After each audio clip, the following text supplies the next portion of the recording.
देश विदेश में धूम मचाने के बाद बिहार में बागेश्वर सरकार मचाएंगे तूफान, बंद हो जाएगी सनातन विरोधियों की दुकान।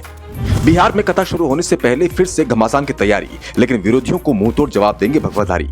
बिहार में कथा पर एक बार फिर मंडराए काले बादल। कौन है जो अड़ा सकता है कथा आयोजन में टांग, और क्यों हो सकता है विरोध? कैसे बिहार में विरोधियों से पार पाएंगे बागेश्वर सरकार? कैसा होगा कथा का सफल आयोजन? सरकार का तो नहीं, विरोध में हाथ। देखिए पब्लिक दर्पण न्यूज की इस रिपोर्ट में।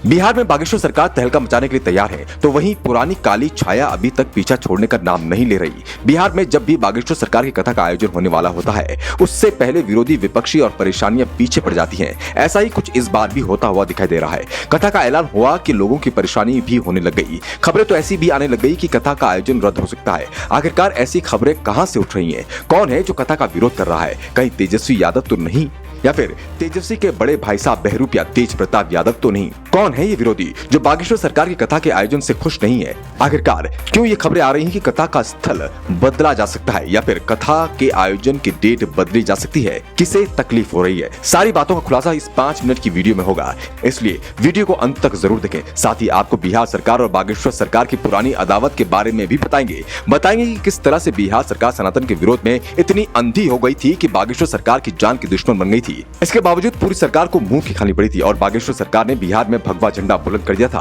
तो दोस्तों, बागेश्वर सरकार 29 सितंबर से बिहार में श्रीमद् भागवत कथा का आयोजन करने वाले हैं, लेकिन कथा के आयोजन से पहले ही परेशानियों के बादल भी करने लगे हैं। बिहार के पागलों की टेंशन इस कबर से बढ़ने लगी है। तो क्यों ऐसा हो रहा है वो हम आपको बताएंगे, लेकिन पहले आप बिहार सरकार और धीरेन्द्र शास्त्री की अदावत के बारे में सुन लीजिए। कुछ समय पहले जब बागेश्वर सरकार बिहार में कथा का आयोजन करने पहुंचे थे, तब पूरी बिहार सरकार ने बागेश्वर सरकार के खिलाफ मोर्चा खोल दिया था। ऐसा लग रहा था कि मानो बिहार के सभी मंत्री और नेता सड़कों पर उतर आए थे।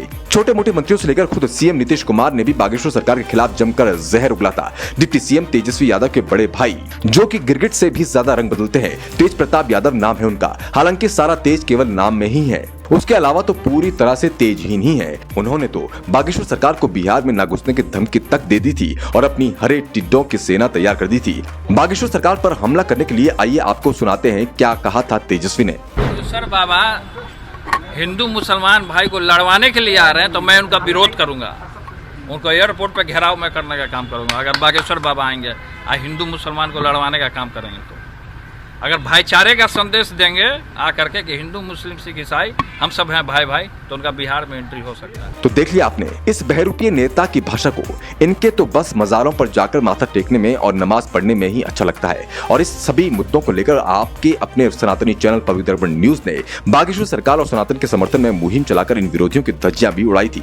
आप चाहें तो हमारे चैनल पर इन वीडियो को अभी भी देख सकते हैं। तो वहीं एक बार फिर बिहार के गया में बागेश्वर सरकार की कथा का आयोजन होने से पहले कथा रद्द होने और समय बदलने की खबरें आ रही हैं, लेकिन अभी तक सरकार का इसमें कोई हस्तक्षेप देखने को नहीं मिला है, बल्कि इसकी वजह पंडों को बताया जा रहा है। क्योंकि गया में पितृ पक्ष के दौरान पूरे देश के साथ विदेशों से भी लोग आते हैं। इस दौरान गया में भारी भीड़ रहती है और साल भर में यही एक मौका होता है जिसमें गया के पंडों को ठीक से कमाई मिलती है। पितृपक्ष के दौरान बागेश्वर सरकार के कार्यक्रम को लेकर पंडों को ऐतराज है। उन्होंने 29 सितंबर से 14 अक्टूबर के बीच कार्यक्रम नहीं रखने की अपील की।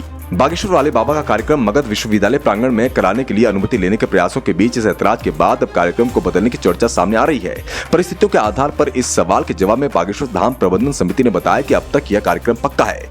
गया जिला प्रशासन से अनापत्ति प्रमाण पत्र या अनुमति मिलने के बाद इसकी औपचारिक घोषणा की जाएगी। तो इसलिए अभी पूरी तरह से कार्यक्रम के बारे में भविष्यवाणी करना ठीक नहीं होगा। लेकिन आपको क्या लगता है, क्या कथा का आयोजन स्थल बदलेगा या फिर वही होना चाहिए? आप अपनी राय कमेंट बॉक्स में जरूर लिखें। पब्लिक दर्पण न्यूज के लिए ठाकुर राहुल यादव की रिपोर्ट।